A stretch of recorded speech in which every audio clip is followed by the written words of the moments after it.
All right, everybody, we are back. We got a fun one for you guys today. So, if you guys remember this video right here, well, that one weld spot looks nice. so far none of the parts have fallen off, but that one spot looks nice. The rest of it's probably just me messing up. It wouldn't pass because of my weld. All right. All right, so conclusion time. It died. That is where we tested out a Temu handheld welder.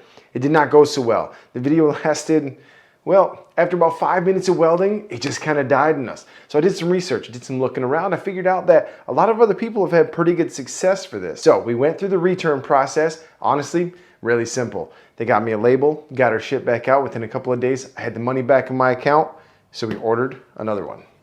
So we're gonna hop into this, we're gonna pop it open, we're gonna see what we got going on. And then, I've got some repairs I gotta do in the Jeep. And what better to do on a pretty rare 2004 Jeep Wrangler LJ than to hit it with a Temu Welder. So if you guys wanna see that, stick around.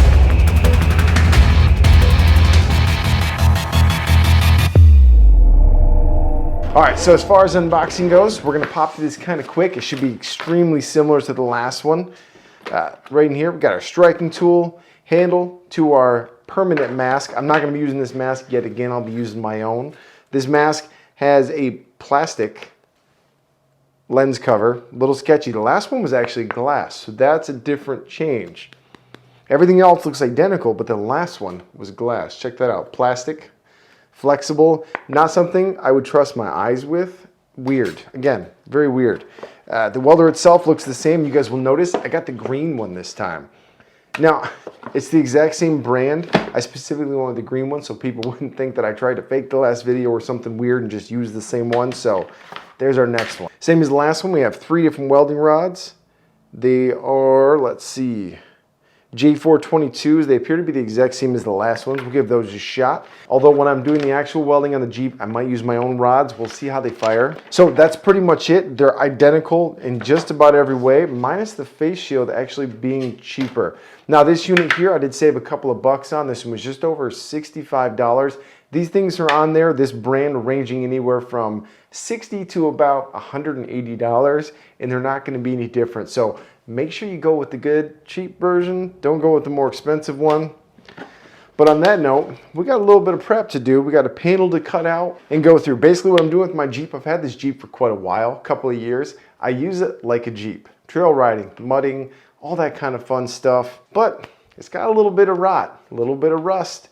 That's just how it goes here in Michigan. So let's go check it out. Let's get some pieces cut out, get our new panel ready, and give it a shot. Okay guys, this is my 2004 Jeep Wrangler LJ. They only made these from 2004 to 2006, so they're pretty rare.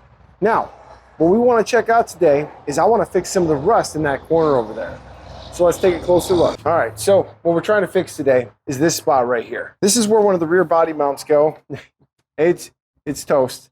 Tailgate, I'm just gonna order a new tailgate. The way the metal's folded, not really worth it. So this is the spot we're gonna be testing on with the Temu Welder. But first, we gotta get this bumper off, which is welded. So we're gonna be using this, the plasma cutter.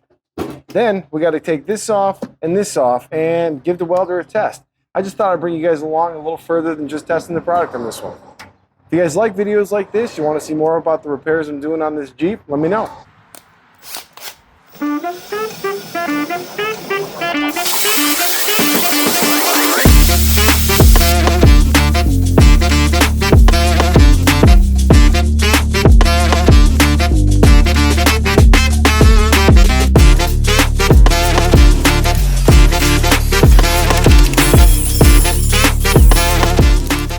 Okay, so after we cut it all out, just showing you guys the prep surface, I did run some Pour 15 in here. This stuff is awesome for sealing up rust. My can was a little old and ruined, but you get the general idea. So this stops and seals rust really well. So next we're gonna get it ready so we can do some test welds.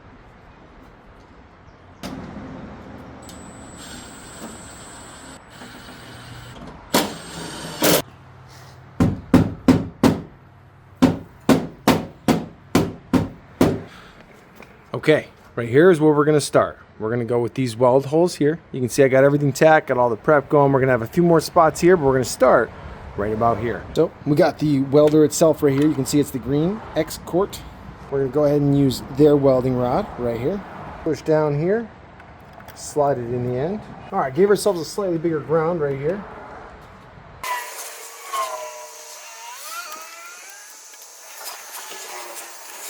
Might be having a bit of a ground issue here, so I'm gonna get us a better ground in the actual body to connect to those inner welds, see if we can get it rolling.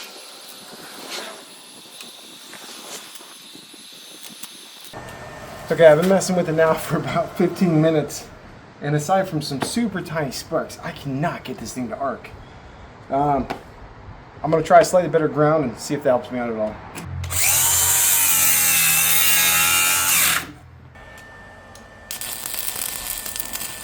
All right. Okay, let's check this out. It took a minute. It took a minute to get this thing to arc right, but when it did, not bad. It filled that hole in a second. Look at that. Whew. If I'm being truly honest, this could be a problem with me. Not a great welder, not very experienced, but that looks good. Let's see if we can get some more.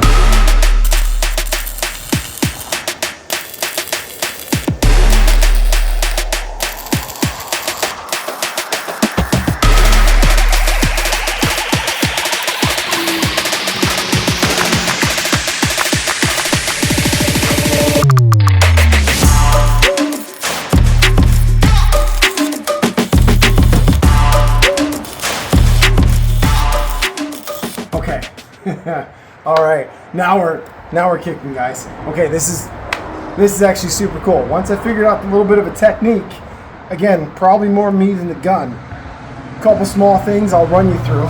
So after my first hit that I got it to go, the center part of the electrode here was melted back in further, so I couldn't get it to strike again. Ran it across the cement a few times, and she fired off. Now, are these welds pretty? No, that's me, probably not the gun. A couple of them aren't bad though. Now I did notice actually on 5, I was burning holes through the metal, turned it down to a 3, and it started allowing me to puddle up and make good contact. So far, way better than the last one. Super excited about this. It's compact, it's easy to use. Now given, for some spots, this still isn't gonna be your prime option, right? With a bigger, say, wire welder, the actual handle where the wire feeds out, it's smaller, so it could probably still fit in some better spots. But I'm running this off of like a 75-foot extension cord and a 20-amp breaker with no issues. I am very pleased with the way this thing is working so far, very pleased. All right, coming in to get some closer checks. There was my very first one right there.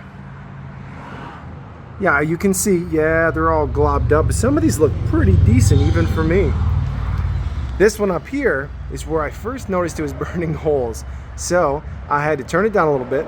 Now in the end, I'm gonna grind all these down flat and I'm gonna paint them anyway. So it's not a huge deal how they look for now.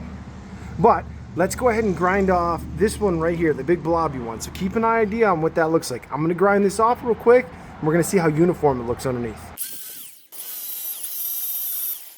All right, so this spot right here, I don't have to get too perfect because this is where the hinges are gonna go, but I didn't do too bad given that initial hole there, you can see where all the weld is, was smaller than that hole right there. So again, that kind of stuff is on me and my lack of welding experience, but so far this is doing way better than the last one, like so much better. Now here I do want to give it one more test on these same plates from last time, so I horribly cut a couple of plasma pieces and let's see how it turns out with this.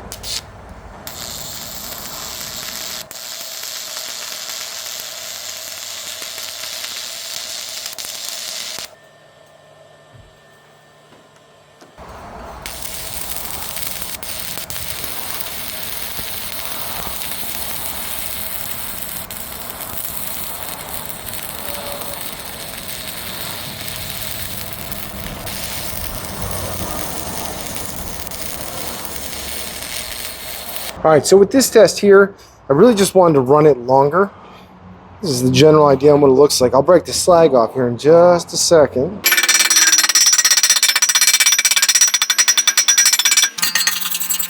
Now we can see that their wire brush is okay. Now really, it seems to be working just fine. I did run that stick longer than I normally would have, but I really wanted to see exactly how long we could run it and make sure it wasn't overheating. You guys can see I ran down basically to the end of the stick here. So my welds, they might not be perfect, but I'll tell you what, that little sucker works. All right, so Now here's the question.